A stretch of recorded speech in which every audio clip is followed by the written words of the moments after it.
سڵاتان لەبێت لە ئەزمموی کوردستانە و لەم پرۆگرامەیە ئەمڕۆمانە ئەتوانم پێتان بڵێم کە جیاوازی هەیە لەگەڵ ئەڵلقەکانی ڕابردوو.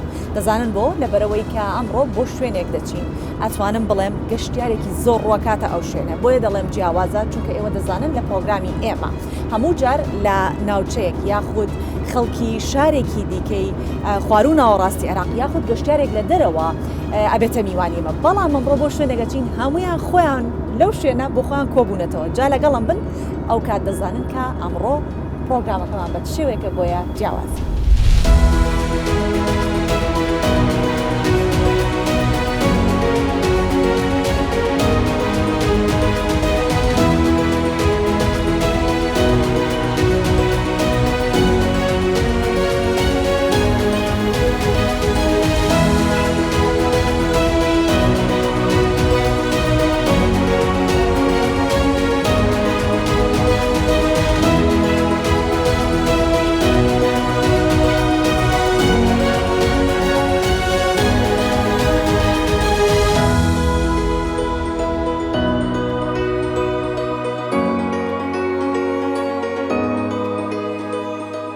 لەناو تلفریکین و ئەم تلفریکە ئێستا دەمانباتە سەر چیای کۆڕێک.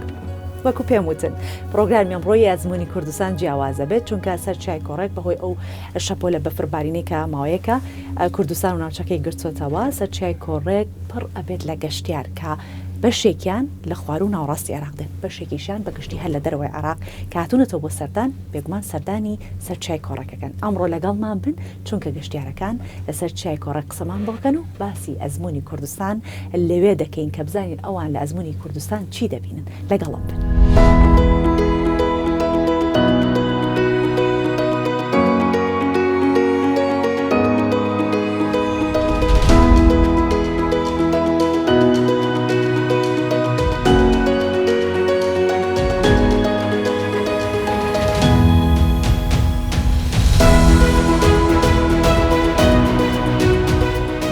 دوو گەشتیار لە دوورەوە هێن دڵنیام کە ئەمانە هاوسەرن چکە دەستی یەکتریان گرتووە. سڵاتان لەبێت، ئێوە چۆنن؟ سپاس بۆ خوددا، تۆ چۆنیت؟ طبعا من بەعید لە دوورەوە ئێوەم بینی گوتم دڵنیام کە ئەمانە هاوسەر یەکن چونکە دەستی یەکتریان گرتووە. پیرۆزە ئیشەڵڵا ئێمە ستافی بەرنامەی ئەزمموی کوردستانی ئێستا کە ئەو شەپۆلەی سەرما و بەفربارینە ئێرەی گرتوتەوە ژمارەیەکی زۆری گەشتیار ڕویان لە چیای کۆڕێک کردووە.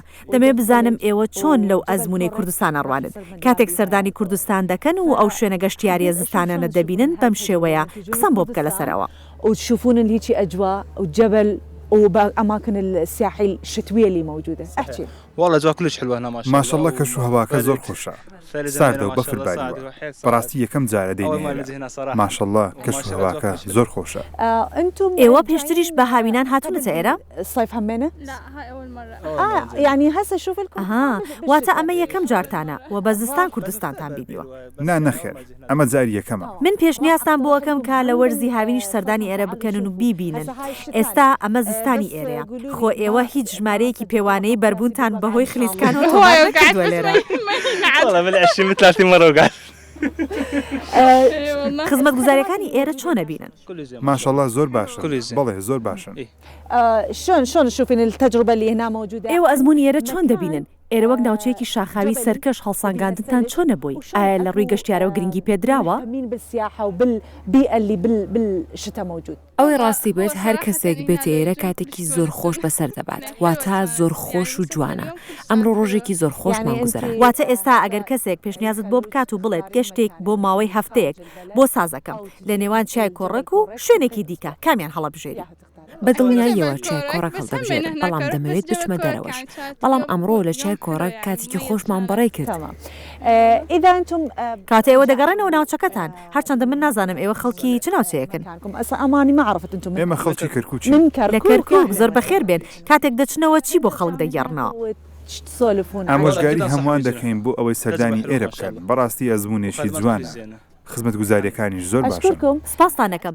هیوای گەشتێکی خۆشتان بۆ خوازم، کاتێکی خۆش بەسەر ببەن. بەڵام چیتر بەر نەبیتەوە ها، وەڵاهی من نازانم، خوددا دەزانێت. ئەوە لوتت بەهۆی بەربوونەوە وای لێ هاتووە؟ ئەم بەربوونەوەی بۆ خۆشیە و دەبێتە یادگاری. بەڵێ وایە، بەلایانی کەم بۆم وەکو یادگاریەک دەمێنێتەوە.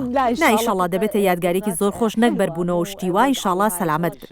لا صح وقعدت بس كان مميز. نا بەربوونەوەکەشم نایاب بوو.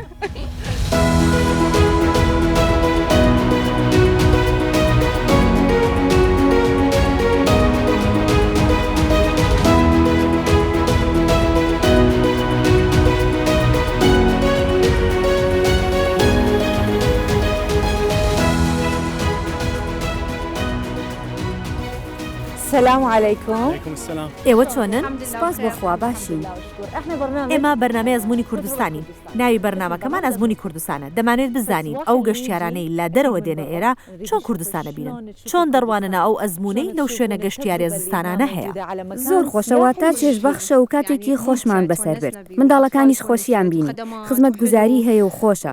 کوردستان زۆر خۆشە. سپاس بۆ خوددا. ماوەی چەند ڕۆژە هاتوون؟ ماوەی ڕۆژێکە. ئەی لەکوێوە هاتوون؟ ئێمە لە نەجەفەوە هاتوین. لە نەجاف زۆر بەخێر بێن. بە دڵنیاییەوە جیاوازێکی زۆر لە نێوان ژینگەی ئێرە ئەوێ هەیە. جدا. کەش و هەواکەش زۆر جیاوازە. بەڵێ زۆر جیاوازە. نەجاف گەرمە، ئێرەش ساردە. کوردستان ساردا، کەش و هەواکەی زۆر خۆشە. زۆر باشە. ئەمێ بزانم کاتێک لە نەجەفەوە هاتی بۆ ئێرە تۆ چه ئەزموونێکت لە کوردستان بینی؟ لە چ ڕوویەکەوە سەرنجی تۆی ڕاکێشا کوردستان کە لە یادی ناکەم؟ يعني هو الطريق كله. ڕێگەی ئێرە زۆر خۆشن، کەش و هەواکەی زۆر خۆشە. تۆزێک هاتنە ژوورەوە و فەرمانگری نشینگا ئیقامە سەختە، هەندێک قەرەباڵخە. ئەمەش وا دەکات تۆزێک دوا بکەوێت. من لێرە پوختەیەک لەسەر ئەم بابەتت بۆ ڕوونەکەمەوە. سپاس بۆخوا ئێوە و ئاسایش و سەقامگیریە دەبینن کە لە کوردستان هەیە. بڵێ ئاسایش پاک و خاوێنی ڕێکوپێکیکی زۆر هەیە. تەواو. کاری بازگەکان بۆ ئەوەیە پارێزگاری لەو ئاسایش و سەقامگیریە بکەن بۆ ئەوەی گەشتیارانی وەکو ئێوە کاتێک دێنێرە هەست بە ئارامی بکەن، ئاسوودە بن، جا ئینشاڵڵا کاتێکی خۆش لێرە بەسەر بن. بەڵێ کاتێکی خۆشمان بەڕێ کرد.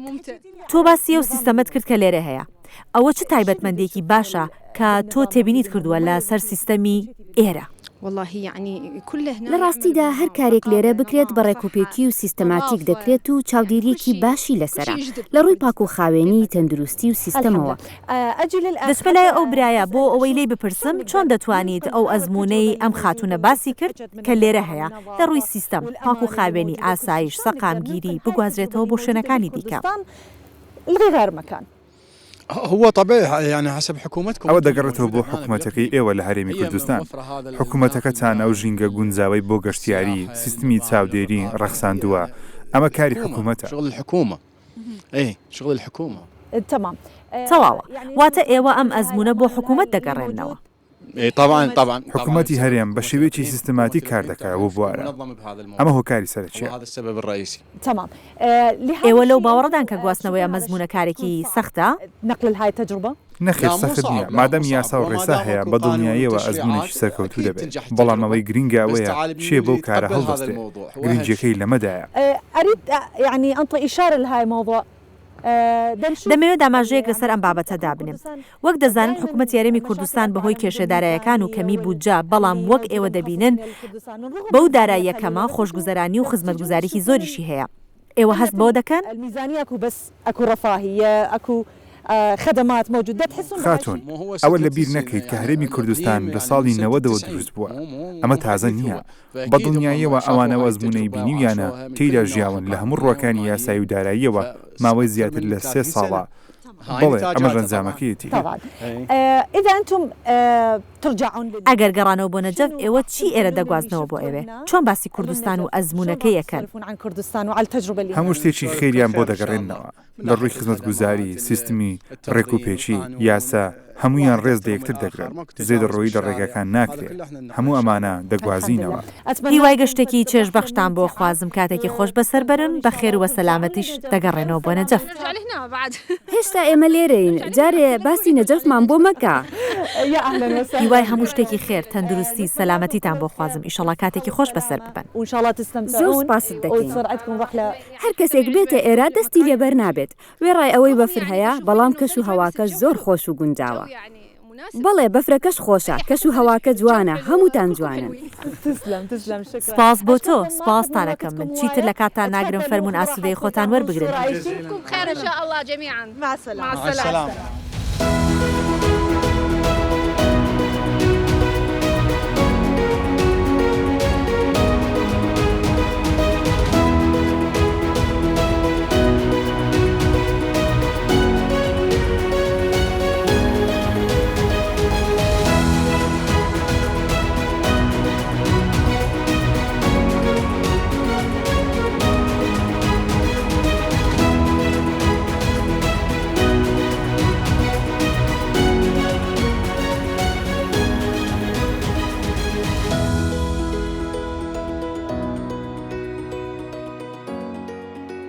یەکێک لە ئەو کەسانی کە گەشتیارە و ئەمڕۆ هاتن سەر چیای کۆڕێک ئەتوانم بڵێم لە دەرەوەی عێراقەوە هاتووە کە دووبەیە. دەتوانین بڵین ئێستا گەشتارێکی زۆر ڕوودەکەنە دووبەی، بەڵام ئەم بە پێچەوانەوە لە دووبەیەوە هاتووە بۆ ئێرە. با من ناوی لە خۆی بپرسم و بزانم کارەکەی چییە و دواتر زیاتر گفتوگۆی لەگەڵەکەم و با بزانین چۆن کوردستان ئەبینێت. مەرحەبا فیکی. سڵاوت لێبێت؟ یەکەم جار خۆت بناسێنە بۆمان باس بکە پیشەکەت چییە؟ من پوختەیەکم لەبارەی تۆ باس کرد، گوتم کە تۆ وەک گەشتیارێک لە دووبەیەوە هاتووی، پێم بڵێ بۆچی کوردستانت هەڵبژارد و خۆشت بناسێنە. كردستان تجين وعرفيني نفسك. أكيد. طبعا أنا اسمي رؤى من بغداد عايشة بەدڵنیاییەوە من ناوم ڕوئەیە خەڵکی بەغدام ماوەیەکی درێژە لە ئیمارات دەژیم بەڵام هەمیشە ئێمە خۆشەویستی و وەلائمان بۆ عێراق هەیە. سەبارەت بە کوردستان ئێمە بە تایبەت کوردستانمان بۆ پشووی سەری ساڵ هەڵبژاردووە وەک دەزانین ئێمە لەوێ بەفرمان نییە جا کوردستانمان هەڵبژار چونکە هەمیشە ئەوانەی سەردانی ئێراکەن و دەگەڕێنەوە دەڵێن کوردستان دووبەی بچوو کراوەیە. بەدڵنیاییەوە تۆش گوێبیستی ئەمە بوویت. بەدڵنیاییەوە حەز دەکەم لەسەرم بابەتە قسە بکەم. تۆ لە دووبەی هاتوویت و کارەکەشت ڕێبەری گەشتیاریە وایە؟ بەڵێ ڕاستە ڕێبەری گەشتیاریم. ڕێبەری گەشتیاری دەمەوێت لەم سۆنگەیەوە باس بکەیت. ئەو وەسفەی بۆ کوردستان دەکرێت ڕاستە تۆ چۆن ئەو وەسفابین؟ بەدڵنیاییەوە 100% ڕاستە. گەشە سەندنی بنیادنانەوە و بیناسازی هەیە. هاوشێوەی ئەو گەشە سەندنەیە کە ئێمە لە دووبەی هەمانە. خەڵک شوێنە گەشتیاریەکان شوێنەکانی کات بەسەربردن شوێنەکە زۆر گونجاوە بۆ خێزانەکان و منداڵان. وەگەزانین ئێمە لە دووبەی شتێکی جیاوازمان هەیە چونکە لە زۆربەی وەرزەکانی ساڵ لەوێ کەشوهەواکە گەرمە تەنیا ماوەکی کەم نەبێت. ئێمە هاتینە کوردستان و ئەو کەشوهەوا خۆشە و ئەو شوێنە خۆشانەمان هەڵبژارد. لە ڕاستیدا ئەمە دووەم جارە سەردانیێرە بکەین بەڵام بۆم جارە بڕیارماندا سەری ساڵ لە کوردستان بەسەر ببین. زۆر باشە. دوای ئەوەی جاری یەکەم هاتیتە کوردستان چی وای لێ کردی کە سەرنجی تۆ ڕابکێشێ بۆ ئەوەی دووەم جاریش سەردانیێرە بکەیتەوە؟ ئەمێ بزانم تۆ چه ئەزمونێک لێرە بینی؟ تۆ باسی بنیادنانەوە و ئاوەدانکردنەوە و پێشکەوتنت کرد. ئایا و ئاوەدانکردنەوە و پێشکەوتنەوەیان لە تۆ کرد دووبارە بیتەوە یا هۆکارەکە شتی دیکەیە؟ بمدة قليلة شفتي تطور لا أو غير؟ لە ڕاستیدا پێشکەوتنی ئاوەدانکردنەوەی دووبەین بەبیر دەهێنێتەوە. ئێمە لە ساڵانی 90ەکانەوە لە دووبەی دەژین. جاوەی لێرەی بینم ئەو ڕۆژانەی منداڵیم بەبیرەهێنێتەوە کاتێک بینیمان چۆن دووبەی بە خێرایی پێشکەوت و گەشەی سەند. ئەوەی من دەیبینم کوردستانیش لەسەر هەمان پلان دەڕوات. ئینشاءڵڵا لە ڕووی ئاوەدانکردنەوە بنیادنانەوە چۆن دەڕوانیتە کوردستان؟ لەگەڵ سەردانەکەی جاری یەکەمت چ جیاوازیەکت بینی؟ پێشتر لە ماوەی ئەو ساڵەدا هەست بە هیچ جیاوازیە کرد لێرە؟ جیاوازێکی زۆر گەورە هەیە پێشکەوتنی زۆر هەیە پێم گوتی لە ڕووی ژێرخان و ڕێگەوبانەکان. واتە ئێستا کە ئێمە هاتوین سوپاس بۆ خدا ڕێگەکە سەلامەت بوو ڕێگاکان پارێزراون بۆ خێزانەکان زۆر گونجاوە. 1000 جار سوپاس بۆ خوا. هیوای ساڵێکی خێر بۆ هەموو لایەگە خوازم. المكان اللي هنا الجبل لو شوێنەی چیای کۆڕێک تەنانەت بۆ کەسانی وەک تۆ کە گوتت حەزت لە بەفرە و دەتانەوێت کاتێکی خۆش لێرە بەسەر ببەن ئەو خزمەت گوزاریانی لێرە هەن چۆنەی بینی کەوا گەشتیار بتوانێت لێرە ئاسوودەیی خۆی وەربگرێت؟ تجي وتزور هاي المكان. الصراحة بكل ثقة المكان مهتم با ڕاشکاوانە و هەموو متمانەیەکەوە حکوومەت و بەرپرسان لە ئیدارەدانی ئێرە گرنگێکی زۆر و جوانیان بەم شوێنە داوە. شوێنێک پاک و خاوێنە، خزمەتگوزاری گواستنەوەی هەیە، تەلەفریک، سێفتی بەردەوامکارەکان لە کاتی گونجاودا هەن لە هەموو ڕێکەکەوە گرنگی بەو شوێنە درراوە کە بە دڵنیاییەوە ئەمەش بۆ جەژن و بۆنەکان سەرنجی خەڵک ڕاکێشێ ئەو هەوڵانش جێگەی سوپاسن. خصوصا فترة الشتاء أكيد راح يجذب الناس وطبعا جهود مشكورة. تمام.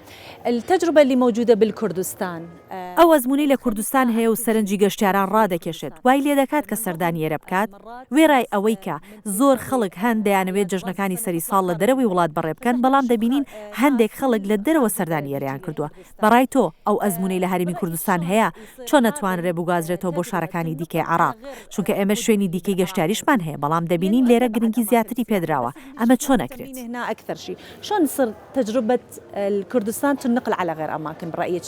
بەدڵنیاییەوە تۆ دەزانیت ئێمە لە سەردەمی جیهانگیری داین لە سەردەمی جیهانگیریدا گواستنەوەی هەموو شتێک لەم جیهانە ئاسانە هۆکارەکەشی تەکنەلۆژیا و سوشیال میدیایە خزمەت گوزاریەکانی تۆڕە کۆمەڵایەتیەکان کە هەموو خەڵکی لەم هەموو شوێنە لێک نزیک کردوتەوە کە لەوانەیە ئێستا ئێمە پێویستیمان بەوە بێت ئێمە لە ڕووی میدیا و تۆڕە کۆمەڵایەتیەکانەوە لەسەر سەکۆیکی فراوانتر کار بکەین بۆ ئەوەی بە خەڵک بڵێن ئێمە چیمان هەیە بەدڵنیاییەوە ئەمە سەرنجی ژمارەیەکی زیاتری گەشتیار و زیارەتکاران ڕادەکێشێت. ئەگەر باسی شوێنە ساردەکان و ئەو شوێنانەی کە بەفریان لێبارە بکەین لەوانەیە شوێنی دیکەش لە ناوچەکان هەبن کەوە کوردستان بەفری لێ ببارێت کەش و هەواکەی سارد بێت بۆ نمونە تورکیا وڵاتانی دراوسێت تۆ وەک دانیشتوێکی ئیمارات ئەگەر گەڕایتەوە بۆ ئیمارات چه ئامۆژگاریەک دەکەیت ئەگەر ویستان بچنە ئەو شوێنە گەشتیاریانەی کە بەفریان لێ وەڵڵاهی ئامۆژگاریانەکەم بۆ ئەوی بێنە ئێرە و سەردانی کوردستان بکەن ئامۆژگاری ئەوەشیانەکەم کە بۆ ئاهەنگی نەورۆز و سەرەتای بەهاریش سەردانی کوردستان تا ئێستا تۆ بۆ نۆرۆز هاتوویتە کوردستان؟ نەخێر من نەهاتووم بەڵام هەمیشە گوێبیست دەبم کاڵەن زۆر خۆشە هیوام وایە لە وەرزی بەهاریش بیت و کەش و هەوای بەهاری ئێرەش ببینی ئینشەڵڵا بەدڵنیاییەوە. سپاست دەکەم خات و ڕەوا حبيبتي أهلا وسهلا. برنامج أزمون كردستان تۆ لەگەڵمان بووی لە بەرنامەی ئەزموونی کوردستان حەزمە کرد دیدگای تۆ بۆ ئەزموونی کوردستان بزانین چۆنە بۆ ئەوەی بینەران لە کەسێکی پسپۆری گەشتیاریەوە هەست بۆ ئەزموونە بکەن بەدڵنیاییەوە ئینشەڵڵا من هەمووان هان دەدەم سڵاو ڕێزم بۆ هەمووتان سەرچاو.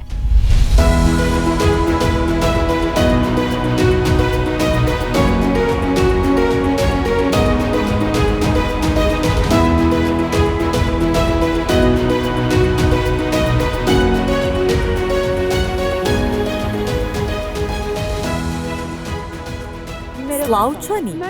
سڵاو لە تۆش سپاس بۆ خوا باشین çok gönlüm sevdi ben. زۆر خۆشحاڵ بووم کە بیستم قسە بە تورکی دەکەیت هاتووم تا قسە لەگەڵ بکەم Biraz konuşalım. باشە با قسە بکەین تۆ وەک میوان هاتوویتە کوردستان؟ ئەمە ڕاستە من وەک میوان هاتوومەتە ئێرە. Ne oldu ki هۆکار چی بوو کە ئێوە کوردستانتان هەڵبژاردووە بۆ ئەوەی بۆ ساڵی نوێ بێنە ئێرە؟ burada olsunuz. Şöyle Kürdistan'a daha önce de gelmiştim. پێشتر سەردانی کوردستانم کردبوو ساڵی ڕابردوو سەردانی ئێرەم کردبوو من میوان بووم کاتێکی خۆشم بەسەر برد لە سەرەتا ئێمە وەک مرۆڤ زۆر لە یەکەوە نزیکین من لێرە هەست بە ئارامی و ئاسوودەیی دەکەم و هەست بە بەختەوەری دەکەم کە لێرەم ئێرە زۆر خۆشە خزمەتگوزاریەکان زۆر باشن کوالیتی خواردن و جۆرەکانیان و شێوازی پێشکەشکردنی زۆر باشە لەلایەکی دیکەوە ئێمە حەزمان لە بەفرە کاتێک زستان دێت حەز دەکەین بەفریش ببینین لێرە بینیمان و ویستمان بینە ئێرە. Burada da örtüyü gördük. Gelelim dedik. Kara söylediniz. Bana söylesiniz. ئەوانەی سەردانیێرە دەکەن بە تایبەتەوانی لە تورکیاوە دێن دەڵێن کوردستان و تورکیا زۆر لە یەک دەچن بەڕای تۆ ئەمە ڕاستە؟ Türkiye ve Kürdistan birbirine benziyorlar. Evet, benziyorlar. ئەمە ڕاستە زۆر لە یەک دەچن یەکەم کولتورەکەمان زۆر لە یەکەوە نزیکە ناتوانم هیچ جیاوازیەک لە نێوان کورد و تورکدا ببینم هاوڕێی زۆرمان هەن لە کوردستان لە سلێمانی و لە هەولێر من لەگەڵ ئەوان سەردانی ئێرە دەکەم کاتێکی خۆش بەسەر دەبین من زۆر خۆشحاڵم کە لێرەم. Onlarla geliyorum, zaman geçiriyorum. Mutluyuz ya burada olmaktan. ئێوە چۆن ئێرە دەبینن؟ هیچ پێشکەوتنێک لێرە بەدی دەکەن؟ Görüyor musunuz siz? Evet, her sene yani Kürdistan her sene bir daha yani daha farklı görüyorum. بەڵێ هەموو ساڵەیە کوردستان جیاوازتر دەبینم هەز دەکەم پێشکەوتنی تێدا کراوە هەرچەندە لە تورکیاش بم بەڵام کاتێک دێمە ئێرە و پێشکەوتنەکان دەبینم دڵخۆش دەبم بە هەمووان دەڵێم پێویستە سەردانی ئێرە بکەن و کوردستان ببینن چونکە ئێمە زۆر لە یەکەوە نزیکین و خەڵکی ئێرە زۆر باشن. Çünkü yakınız. İnsanları bir kere çok iyi. Tamam. Sen kaç kere تاسە چەند جار سەردانی کوردستانت کردووە؟ Ya ben Kürdistan ساڵانە جارێک تا دوو جار سەردانی هەولێر دەکەم. bir, iki geliyorum. Tamam. Her gelen gidene باشە هەر جارێک کە دەیتە ئێرە چ گۆڕانکاریەکە بینی؟ gelişme oluyor. Evet. Onları söylüyorum. Evet hissediyoruz zaten. بەڵێ کاتێک دوای ساڵێک سەردانی کوردستان دەکەم کوردستان جیاوازتر دەبینم بۆ نمونە گۆڕانکاری لە ژینگەدا دەبینم. دوای ئەوە خەڵکی زیاتریش لە نزیکی خۆمان دەبینین هەروەک شارەکەش گۆڕانکاری بەسەردا دێت. Yani nasıl söyleyeyim? Çevresel farklılıklar. بەلای منەوە هەولێریش لە ڕیزی ئەنقەرە و ئیزمیرە. ئێستا ئەو گەشە دەکات. هەموو شتێک لە هەولێر و سلێمانی بەردەستە. ئێمە ئارام و ئاسوودەین. داوا لە هەموو کەسێک دەکەم بێن و بە چاوی خۆیان ببینن. لە ڕاستیدا لێرە هەموو شتێک ڕێکوپێک و سیستماتیکە. هەموو شتێک خۆش و جوانە. واتە کەش و هەوا خۆشە. Herkes de davet ediyorum diyorum. Çok sevdim. زۆر دڵخۆش بووم کە ئێوە ئێرەتان بەدڵ بوو. Güzel, çok güzel. زۆر جوانە. ئەمەی ئەیڵێم لە ناخمەوەیە. Çok iyi. Ben de çok sizi منیش ئەوەم بەدڵە کە ئێوە بەدڵتان بێت. من زۆر خۆشحاڵ بووم کە خەڵکی تورکیا سەردانی ئێرە دەکەن. Buraya geliyor, söylüyor ki ben çok rahat. دەڵێن ئەوان لێرە هەز بە ئارامی و سەقامگیری دەکەن. هیوادارم ساڵێکی خۆش بێت بۆ ئێوە. Güzel bir gezi. بەخوا ساڵی داهاتوش سەردانی ئێرە دەکەم. من دوای 20 ڕۆژی دیکە جارێکی تر دێمەوە ئێرە. İnşallah, inşallah. Görüşürüz, hoşça kalın. İnşallah, görüşürüz.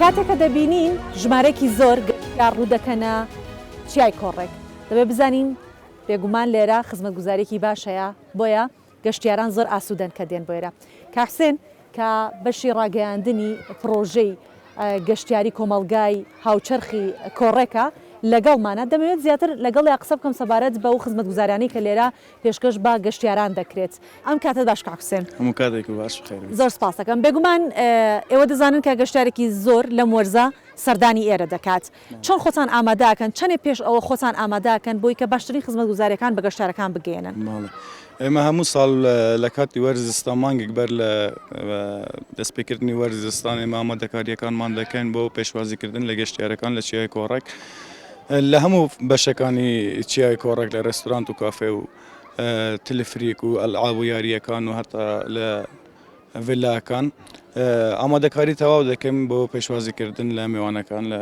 هەم ئەوانێک کە لە چیای کۆڕێک دەمێنەوە لە ڤیلا و شۆخەکان هەمانایی کە ڕۆژانە سەردانی چیای کۆڕێک دەکەن باشە کاحسێن نەتوانین بە تەخمینی پێم بڵێیکە پرۆژەکە هەڵگری چەندێک گەشتیارە ئامادەی تیا چەندێک گەشتیار پێشوازی لێ بکات ئێمە ڕۆژانە توانین 3 بۆ 4,000 گەشتیار وەربگرین کە بە ڕۆژانە هاتوچوو چیای کۆڕێک دەکەن جگە لەوەی کە توانین بۆ مانەوە ئەوانەی کە شەو لە چیای کۆڕەکە مینەوە 500 بۆ 600 کەس شەو لە چیای کۆڕێک بمینەوە کە 136 یەکەی نیشتەجێ بوونمان هەیە لە چیای کۆڕێک بە جۆر و سایزی جیاوازەوە کە هەیەە وەساتە و بچووک و گەورە هەیە بە شێوازە توانین پێشوازی لە گەشتیاران بکەن ڕۆژانە بەڵێ تا چەندە گەشتیاران ڕەزامەندن لەو خزمەتگوزاریانەی کە لە پرۆژەکە هەیە دەمێت باسیەوەشم بۆ بکەیت کە جگەرە ڕەزامەندی گەشتیاران ڕەزامەندی خەڵکی بیانیش گرنگە کە دێنە ئێرە چونکە لە ئاستێکا بێت کە دواتر کە گەڕانەوە وڵاتەکەیان یان ئەو شوێنێکە لێوەین بە باشی باسی ئەو پرۆژە گەشتیارانە بکەن کە لە کوردستان هەیە ڕاست هەروەکو خۆتانە بینین چیای کۆڕێکێک کە لەو پرۆژانەی کە تاکە پرۆژەیە لە کوردستان لە وەرزی زستانە پرۆژەیەکی کامل ئامادە و جاهزە بۆ گەشتیاران بە هەموو سێرویسەکان بە هەموو جۆرەکانی پێشوازیکردن چ لە ڕۆی ئامادەکاری ڕێستورانت و کافێ و شوێنی مانەوە و حەسانەوە و هەنی تاکە پرۆژەیە لە کوردستان کە لە وەرزستاندا هەموو شتێک جاهز و ئامادەیە بۆیە خەڵک تا ڕادەیەکی زۆر ینی ڕازیە لە خزمەت و سرویس و ئەو شتانەی کە مەوجودن لە چیای کۆڕێک بێگومان خەڵکی بیانیش زۆر سەردانی ئێرە دەکاتن و خەڵکێکی زۆری شەیە کە سەردانی چیای کۆڕێکەکات معجیبە بە شوێنێک کە شوێنێکی وها لە کوردستان هەیە و بە کامل خزمەت گوزاریەوە لە پێشوازی گەشتیاران بەڵام من زیاتر لەوە کاتت ناگرم چونکە دەزانم قەرەباڵخە پرۆژەکە و ئێوەش ئیش و کارتان هەیە زۆر سپاس دەکەم خۆشحاڵین کاتێکی خۆش زۆر سپاس بۆ ئێوە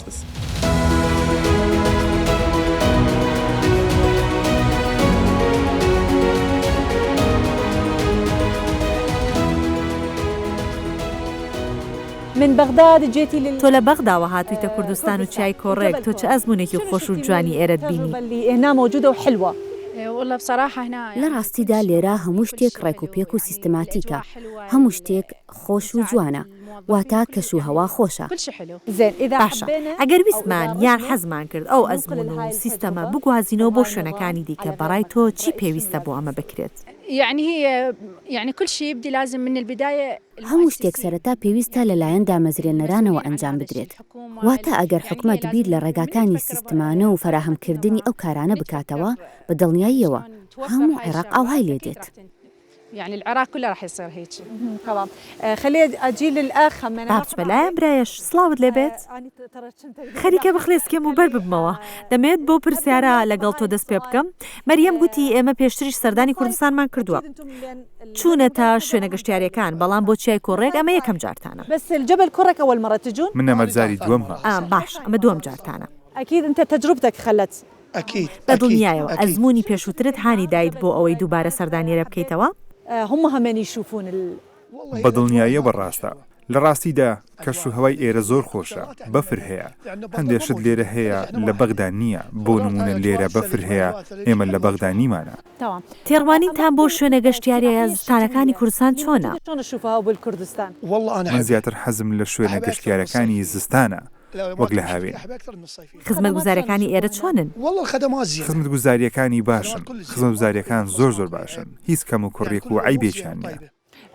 کاتێک ئێوە لە ڕێگە هاتن کە کۆمەڵێکتان بەیەکەوە هاتوون ڕێگەوبانەکانی کوردستان چۆنە بینن؟ بۆ شۆفێری باشن یاخود کێشیان هەیە؟ دەمەوێت دیدگای ئێوە لەو بارەیەوە بزانین. أو بها إشكال شيء أريد أشوفه من وجهة نظرك. نه هیچ کێشەیەک نییە لە ڕاستیدا ڕێگاکان پاک و خاوێنن. لە ڕێگاکان هەست بە ئارامی دەکەین. خزمەتگوزاریەکانیش زۆر باشن، بەڵام خزمەتگوزاریەکان لە هاوڵاتیانەوە دەست پێ دەکات، دواتر دەگرێتەوە سەر حکومەت. چونکە ئەگەر هاوڵاتیان خاوێن و پاک بن، حکومەتیش یارمەتی هاوڵاتی دەبێت.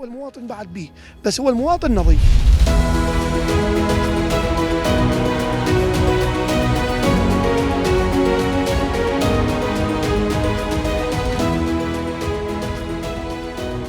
وەک بینیتان ئەزمموی کوردستانم جارا لە ناو کەش و هەوایەکی سارد و بەفرایی بوو. هەر لێرەش لەسەر چای کۆڕێک دەمانەوێت کۆتایی بە پرۆگرامی ئەزمموی کوردستان بهێنین. وەک بینیتان بەشێکی زۆری ئەو گەشتیارانی کە سەردانی ئەم پرۆژە گەشتیاریە و ئەم کەش و هەوا جوانەیان کردووە نەک تەنیا خەڵکی کوردستان نەبوون بەڵکو دەرەوەی کوردستانیش نا بگرە لە دەرەوەی عێراق سەردانی ئێرەیان کردبوو بەو هیوایی کە ئەوان چۆن کوردستانیان لە ئەزمموونێکی جوان بینی ئێوەش بە هەمان شێوە پرۆگرامی ئەزمموی کوردستانتان بە جوانی بینی بێتەم جارە و بەدڵتان بوو بێت تاڵقەیەکی تر بێگەشتنەوەیکی دیکەی ئێمە و ئێوە لە ئەزمموی کوردستان بەخواتان ئەسپێرم و ماڵتانەوە.